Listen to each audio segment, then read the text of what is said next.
We are up to mitzvah number 84, and today we're going to do mitzvah number 84 and 112, 326, 327, 328, and 329, and this is the mitzvah of Shmita. Shmita. This is a very topical mitzvah because Shmita happens once every 7 years. It was in 2001, 2008, 2015, and now beginning 2022, we are now, since Rosh Hashanah, we are in a Shmita year in the land of Israel. Now, what Shmita is, briefly, there's two components to it. Number one, there is a prohibition against doing work in the field. If you are a landowner, if you have a field, if you have some sort of produce that you grow in the land of Israel, you cannot work on the field for this entire year. That's one general cluster of mitzvos related to Shmita. And there's a second component, and that is the release of the ownership of the field. Meaning that for this 1 year, it's like you don't really own the field. It's ownerless. It's owned by God. Human ownership is relinquished for 1 year. So we have mitzvah number 84, which is the release of the ownership of the field. 112 is a positive mitzvah to refrain from working on the Shmita year. 326 is the prohibition against working the field. 327 is the prohibition against cultivating the trees. And then 328 is not to reap the harvest. And finally, 329 is not to gather the fruit. So we have 6 mitzvahs that relate to the laws of agricultural maintenance in the land of Israel every 7 years. Now, the name Shmita, the word Shmita means to release, and it means to release ownership for the 7th year. Now, there's another concept, another mitzvah in this 7th year, and that's the 7th mitzvah. We'll get to it in its appropriate time, and that is the concept of nullification of loss. At the conclusion of the 7th year, all the loans, did I say laws? I felt like I said loss. Let me just fix that. And that is the concept of nullification of loans at the end of the 7th year. If you lend someone money, the person has to pay you back. However, at the end of every 7-year Shmita cycle, that is set back to zero, and all the loans are annulled. So this is a separate mitzvah. We'll get to it in its appropriate time. Now, the mitzvah of Shmita is very complex, and it's a very broad subject. In fact, there's an entire book of Mishnah called Maseches Shvius, which means the seventh year, that covers these laws in detail. But even more so than most books of Mishnah, it's astoundingly complex, the amount of laws that are relevant to this mitzvah. And of course, in our series here on mitzvahs, we're trying to give a brief snapshot, a brief overview of every mitzvah. And it's going to be a little bit of a challenge to try to condense this very complex mitzvah into the time allotted, into the kind of the framework that we're trying to do, but we'll give it a shot. To simplify matters, I want to divide our discussion into 3. First, I want to kind of run through some of the basic laws. Again, this is not going to be comprehensive. The comprehensive laws would take us an entire year, at least, studying 10 hours a day to cover. So that's the first part, just a basic overview of the laws. Number 2, we're going to run through some of the reasons given, what are the underpinnings of this mitzvah. And finally, we're going to talk about some of the practical aspects of actually living life in a country that has all these laws and all these restrictions against agricultural activities every 7 years. You know, for 2,000 years, the majority of Jews lived outside the land of Israel. Today, the land of Israel is home to more Jews than any other country in the world. And therefore, this is very, very relevant today because you have so many people actually living there, so many farmers, and they are all governed by this mitzvah. And therefore, we're going to talk about some of the practical aspects and maybe even some of the controversial aspects of how this mitzvah is actually observed today. Okay, so let's start with the laws. Just, again, a brief sampling of the laws. We are told that we may not work the field in the land of Israel on the Shmita year, every 7 years. So similar to Shabbos, 6 days a week, Sunday through Friday you work, The seventh day, you must refrain from working. Similarly, in the field, year 1 through 6, you work the field, you plant, you plow, you harvest, you reap, you kind of assume ownership of the land. Year 7, you take a year off. Now, the laws are going to be divided into the biblical prohibitions and the rabbinic prohibitions.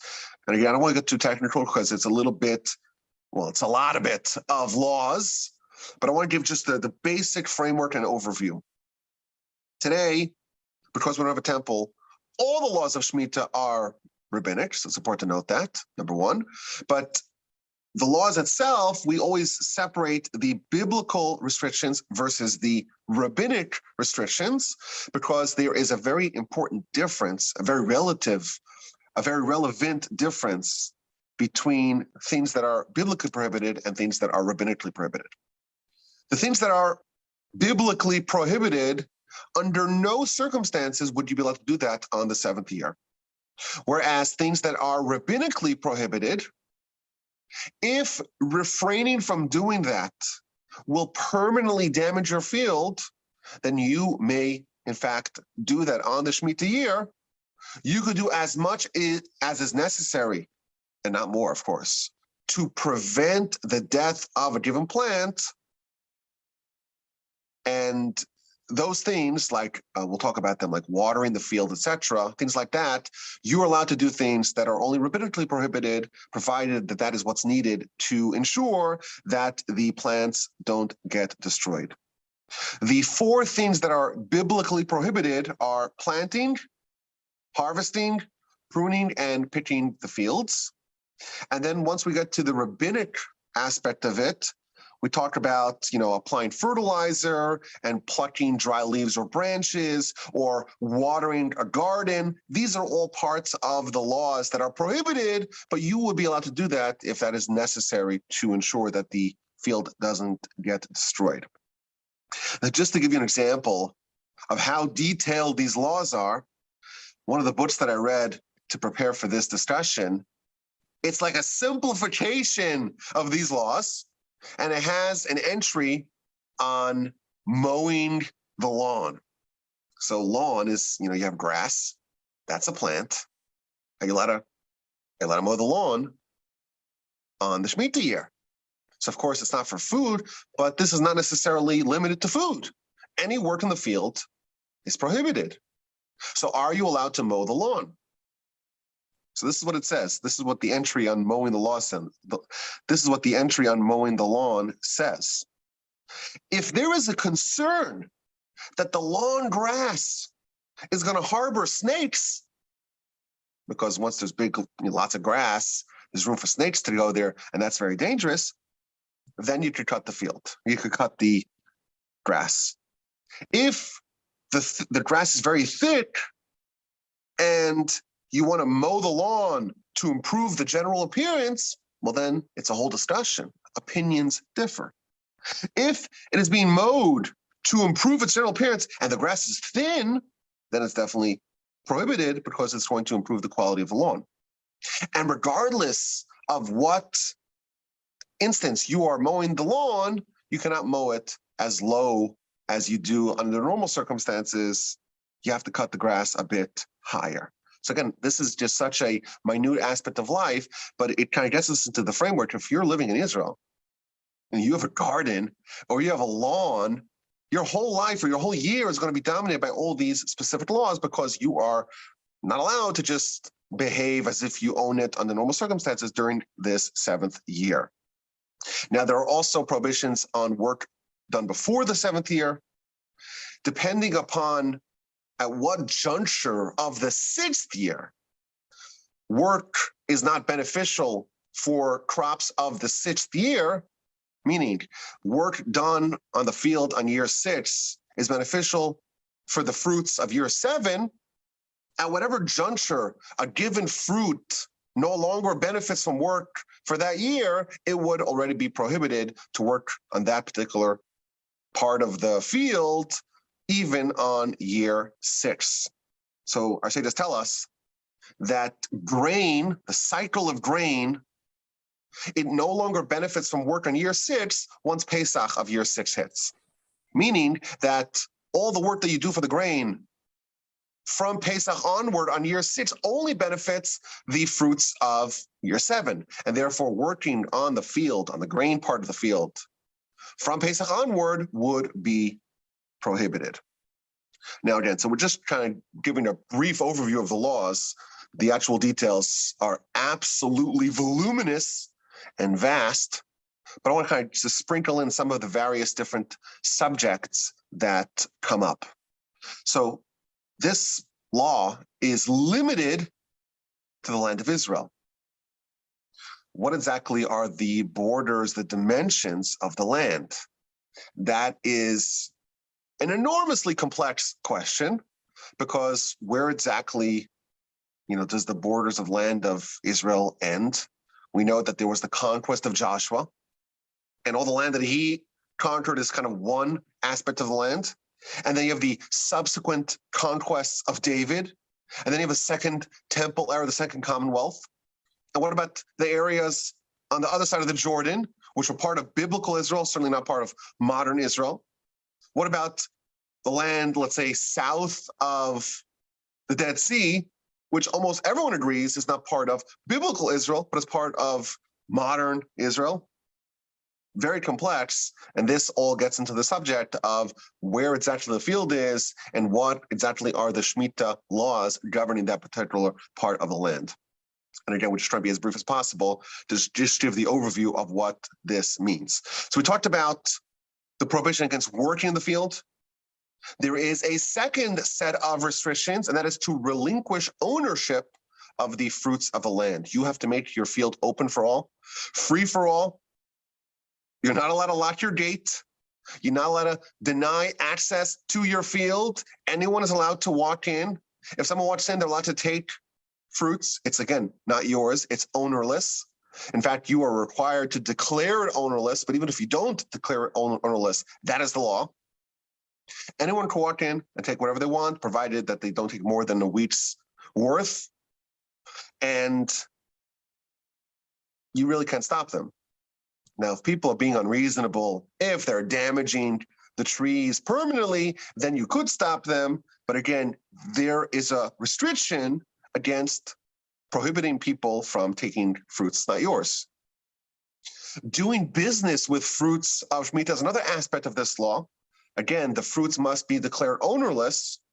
You can't do business with them. You can't sell them or buy them. You cannot export them. Under certain circumstances, you cannot throw them out. Again, I'm just giving you a window into an entire universe of living every 7 years that actually happens in the land of Israel as we speak. Now, even for us living in the diaspora, the laws of Shmita may be quite relevant to us, because if you're a farmer in Israel, who are you selling your produce to? Well, to the big food manufacturers in Israel. All of them have kosher certification. And therefore, they're not going to buy your stuff if it violates the laws of Shmita, because then they won't get their kosher certification, they won't be able to sell it. So what a lot of, let's call them, I guess, less scrupulous farmers do, they work their field in violation of this mitzvah. Those fruits are actually not kosher. This is the one instance where you have fruits and vegetables that are not kosher, because work was done on the Shmita to produce those fruits. And then they ship them to the United States and Brazil and Europe and Mexico and all over the world. And you go to your grocery, you have no idea where the fruits come from. Do you have any idea? You just go and you just pick, oh, these look really nice. Check them out. All these fruits look really good. You buy them. It may, in fact, be not kosher because it came from Israel and work was done to it on the Shmita in violation of the laws. And now the unsuspecting consumer of the diaspora is actually eating not kosher, because this was produce of the 7th year that was violated. The laws were violated. Again, the details are absolutely vast. We're just trying to get a flavor of this mitzvah. But what's really interesting, where these mitzvahs appear, so they appear several places in the Torah, but most comprehensively, they appear in Parshas Behar, at the end of the book of Leviticus. And the Parsha starts off by telling us that Moshe taught over these laws of the Shmita, Behar Sinai, at Mount Sinai. There's a very famous comment featured in Rashi. Rashi says, why are we told that the laws of Shmita were told at Sinai? All the laws were taught at Sinai. Why does the Torah specifically mention laws of Shmita were conveyed at Sinai? So Rashi says, just as laws of Shmita, the general principles and the details and all the minute aspects of the mitzvah were conveyed at Sinai, so too every mitzvah was conveyed at Sinai. The general principles and the details and every minute aspect was conveyed at Sinai. It seems that this idea is telling us that the mitzvah of Shmita is emblematic of mitzvahs at large. We need to be conveyed a message that all the mitzvahs were conveyed at Sinai to Moshe, and Moshe, of course, passed it on to the Jewish people. Which mitzvah was selected, was chosen to convey this principle that all mitzvahs were taught at Sinai? The one mitzvah that really represents what the goal of all of Torah is all about. The reason why we have mitzvahs is to use them as a way to connect to the Almighty. And you start off your life, and you live in a world, and the Almighty is obscured. It's possible to go your whole life and never think about the fact that you have a soul, never think about the fact that the world has a creator. There's all kinds of very sophisticated explanations to try to obviate the need for a creator. And the whole purpose of the world, that man, when we say man, of course, we mean mankind, can connect to man's creator, the whole purpose is just ignored by many people. Most people live their whole lives without ever once considering, why are you here? Who created you? What's the purpose of you being created? And the reason why we have Torah and the reason why we have mitzvos is to wake us up and bond us with the Almighty who created us, and to remind us about God. And every day, we have reminders. You walk through a door, you see a little signpost on the door. Oh, remember God. You say the Shema in the morning, the Shema at night. You pray 3 times a day. Little signpost flashing at you, reminding you about God. And then you have a whole year, an entire year, where your whole life is turned upside down. You're a farmer, right? You're living in an agrarian society. You eat what you produce. And suddenly for a year, you're told, not this year. This year you produce nothing. This year you can work on your field, not even a little bit. This year you rely on God. For a whole year, people need to suspend all their activities and rely on God. This is kind of like a super Shabbos. 6 days you work, 7th day, how are you going to feed yourself? You're not going to work. How do you expect to feed yourself? Rely on God. 6 years you work. The 7th year, you take an entire year off. It's like the pandemic every 7 years. 1 year, everyone's off. A crazy thing. How do you expect the economy to survive? How do you expect people to not starve to death? Remember that we have the Almighty. He's going to watch over us. He'll give us a bumper crop on year 6. We'll be okay. But of course, it's very nerve-wracking for us. It's nerve-wracking because we are designed to be able, or to, I guess, by default, to not see God in our purview. And this makes us forcing us to live life as if God actually exists. And this is the goal of all mitzvahs, really. And therefore, this is the one that's going to represent, this is the one that's going to be a stand-in for all the mitzvahs to tell us this important principle. We remember every year, every day, every week, every 7 years, that the Almighty runs everything. The earth doesn't produce on its own. It has a supreme master, and that supreme master said, you take a year off. I got you back. I got you covered. Don't worry about it. And you earn reliance on God. Rashi tells us in the aforementioned Parshas Bahar that the objective of Shmita is that we cease to operate as if we're in charge.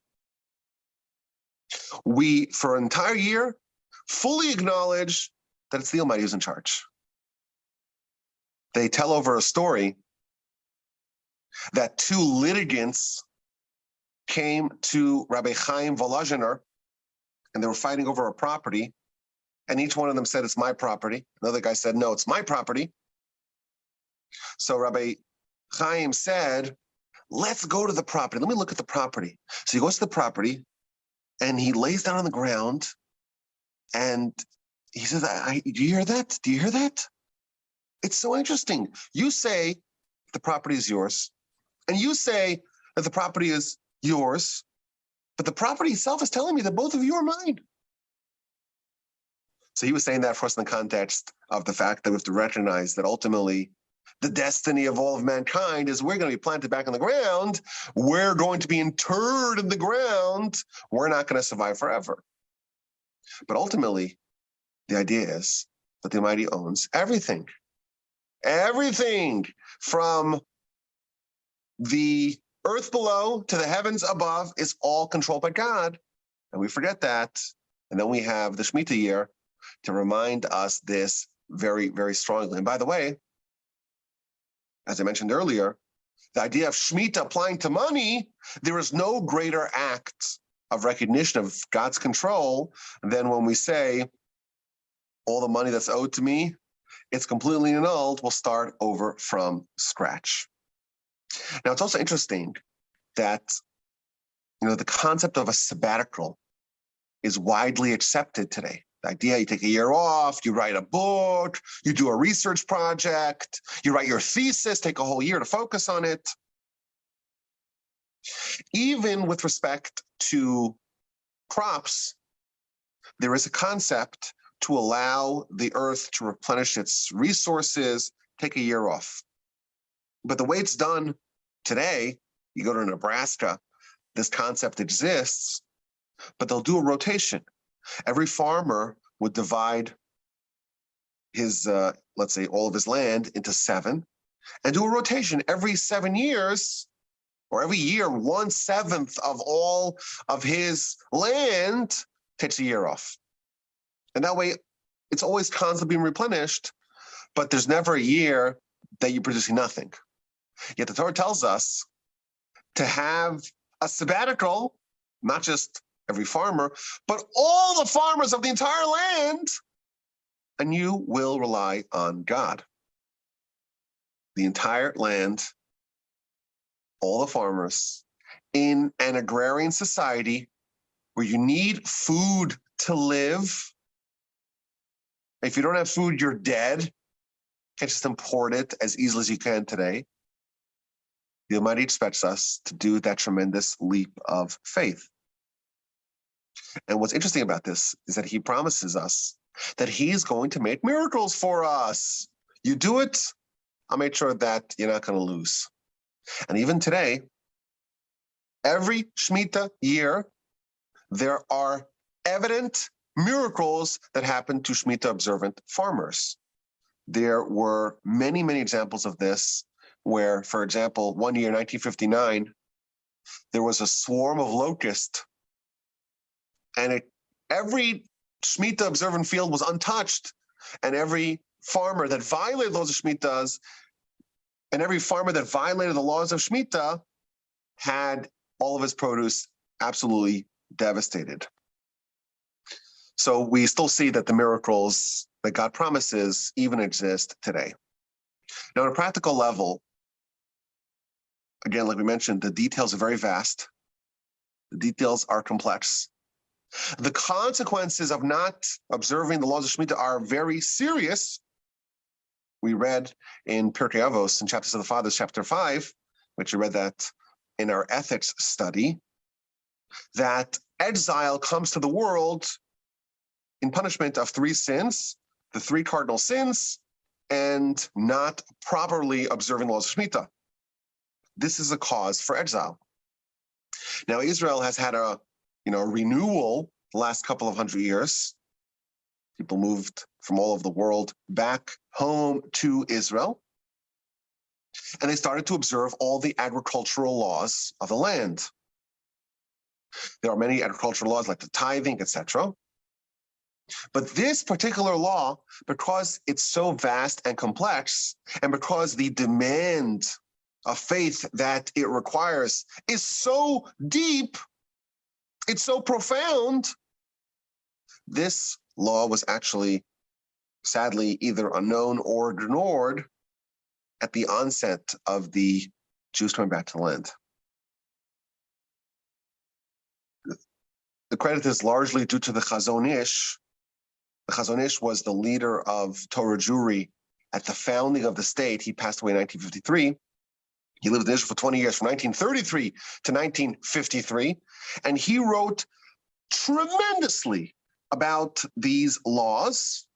And he kind of created the entire corpus of laws that still followed today. Now, the problem is, and this is where it gets very controversial, is that, in the 19th century, there was a very dubious loophole that was adopted by the members of the old Yishuv, the members of, kind of the farmers who moved to Israel. This loophole is called the Heter Mechira, which essentially means that you would take the entire land of Israel and sell it wholesale to the non-Jews.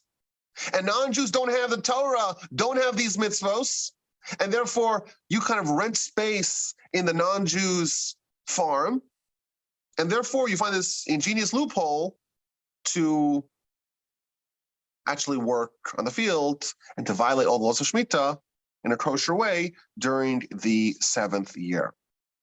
The problem is that these sales are a little bit farcical because you're not actually selling it,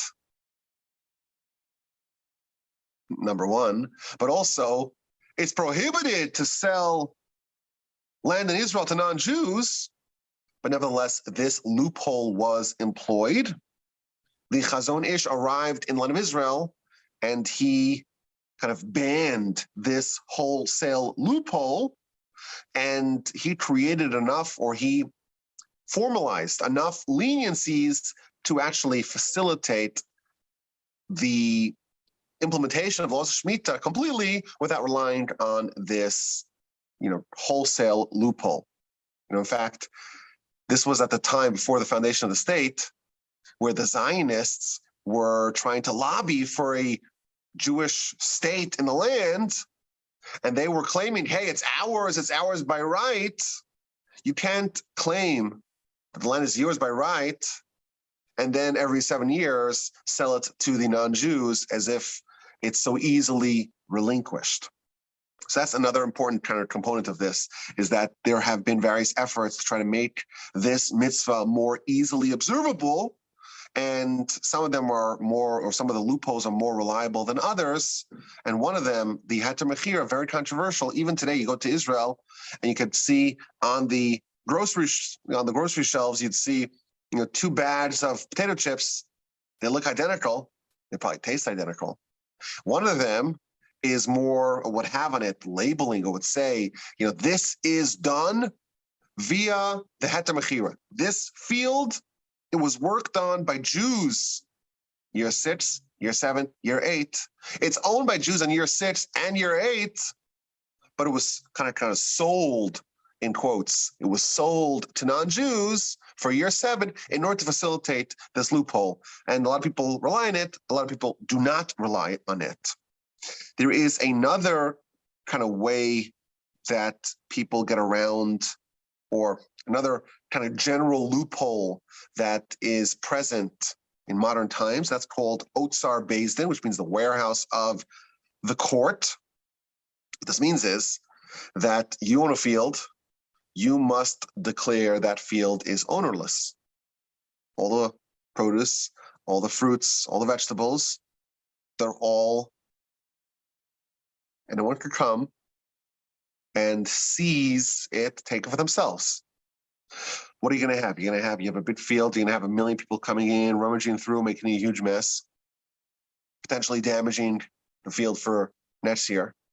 So what they created is a concept called Otsar Beis Din, which is the warehouse of Beis Din, which basically means,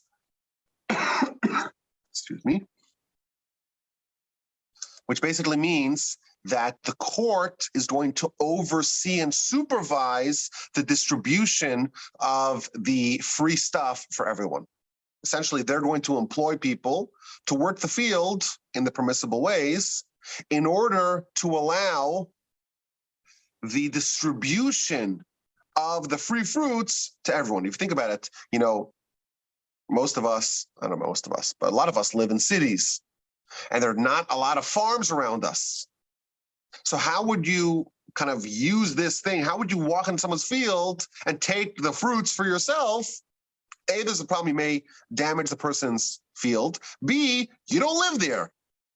So what the courts did is that the courts kind of took the initiative to oversee this operation. They would hire people to work the fields in the kosher permissible way, and they would take all those fruits and make like a warehouse out of it, and then they would transport that and distribute that, and they would only charge for the services that they did.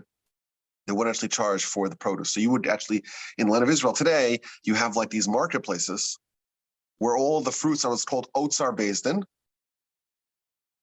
It's, again, the warehouse of the court. And you walk in there and the prices are so cheap because they're not charging for the fruit themselves. They're just charging for the work needed to facilitate, to enable people taking the fruits from the ownerless fields. Another major question, like we mentioned earlier, is the exact demarcation of the land where in the land of Israel, the modern land of Israel, the modern state of Israel, is not part of the biblical land of Israel, and those places, or it's actually where the places are, it's a whole discussion. But if you have a field that's in the modern state of Israel, but not the biblical state of Israel, you would not be allowed to work in it because it's essentially considered as if it is the diaspora. If a Gentile actually does own a field, does that produce have the sanctity of Shmita is a major dispute, and there are opinions on either side of that question. The bottom line, we have this amazing mitzvah, a mitzvah that represents where mitzvah is supposed to bring us to, a mitzvah of someone saying, ultimately God is in control, ultimately God is in charge. Broadly speaking, we say that planting in itself is an act of faith because no one really knows how agriculture even works. How is it possible that, you put a seed in the ground and it starts to rot and decompose, and then before you know it, a brand new, perfectly healthy, luscious fruit comes out of the ground? It doesn't make any sense to us. If you think about it, when someone dies, you also plant them in the ground. What would happen if when you plant a dead body in the ground and then you water the field, and then after a year or two, a new baby comes out of the ground? Ta-da! Welcome! Good morning. Good to see you again, right? That would be so strange to us because we're not used to that. But essentially, that's what happens with the fruits. You take an inedible pit or seed, you put it into the ground, and then you start watering it. Before you know it, you have something brand new. The only reason why one seems to us like such a miracle and such a fantasy, the other one is just how things grow. The only difference between the two is one we're used to and one we're not used to. In fact, our sages tell us that the resurrection of the dead is essentially the expansion of agriculture to humans. That's what the resurrection of the dead is. It's where the concept of, or the miracle of agriculture extends to humans. All those humans that are buried in the ground, all those seeds of future humans are buried in the ground, are eventually going to sprout forth as brand new living beings. So the whole concept of agriculture is a miracle to us. And every 7 years, we have a whole year of super faith, super reliance on God.